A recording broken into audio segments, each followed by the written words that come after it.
আসসালামু আলাইকুম বন্ধুরা, আশা করি সবাই ভালো আছেন। আজকে আপনাদের সাথে অসাধারণ একটা সেটিংস নিয়ে আলোচনা করব। আপনাদের যাদের মোবাইল গরম হয়ে যায়, হ্যাং হয়, স্লো হয়ে যায় এবং মেমোরি ফুল দেখায়, আজকের এই অসাধারণ কাজটি আপনারা করে রাখেন, তাহলে কখনো আপনাদের ফোন হ্যাং হবে না, গরম হবে না, স্লো হবে না, ব্যাটারি দ্রুত চার্জ হবে এবং অনেক সময় ব্যাটারির সার্ভিস দিবে। তাহলে তা কিভাবে করবেন, চলে যাচ্ছি মোবাইলে। আপনারা পুরো ভিডিওটা দেখেন, আশা করি অনেক কিছু শিখতে পারবেন।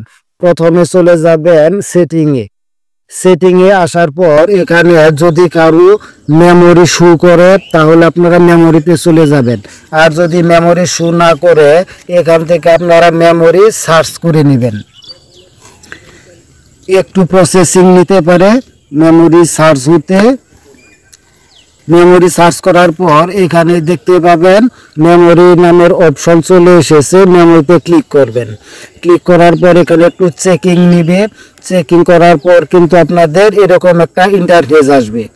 দেখেন এখানে কিন্তু মূল অপশন, দেখেন এখানে আমার কি বলছে, ক্লিন নাও 709 MB।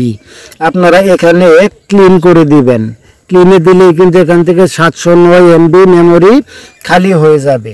আপনারা যদি এইভাবে প্রতিদিন করেন 10-15 GB প্রতিদিন মেমোরি আপনারা খালি করে নিতে পারবেন। এইভাবে খালি করার ফলে আপনার ফোন কখনো হ্যাং হবে না, গরম হবে না, দ্রুত চার্জ হবে এবং আপনার মেমোরি ভালো থাকবে, ফোন ফাস্ট কাজ করবে এবং আপনাদের মোবাইলে চার্জ হবে অতি দ্রুত। দেখেন এখান থেকে আমি 779 MB পেয়ে গেছি। তারপরে আবার মেমোরিতে যাবেন। একটু প্রসেসিং নিতে একটু সময় নিতেছে। এরপর আবার মেমোরিতে আসবেন, আসার পর আবার চেকিং করবেন। এখানে চেকিং করে কিন্তু এখানে আবার দেখেন কত MB পেয়ে যাবেন। এখান থেকে কিন্তু আপনি দেখেন 723 MB। এটাও ক্লিন করে নেবেন। আমি এখানে ক্লিন করে নিতেছি, আপনারাও এইভাবে ক্লিন করে নেবেন। যদি নিয়মিত এই কাজগুলো করেন তাহলে কিন্তু আপনার ফোনটা ভালো থাকবে, মোবাইল ভালো থাকবে।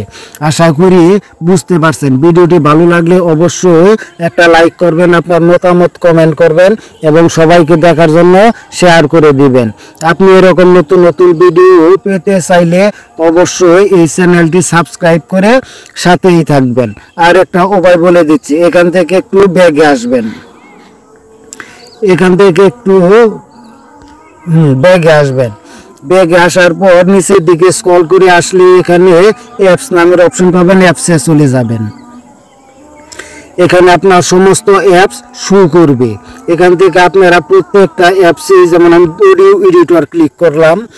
ক্লিক করার পর নিচের দিকে একটা স্টোরেজ নাম পেয়ে যাবেন, স্টোরেজে ক্লিক করবেন।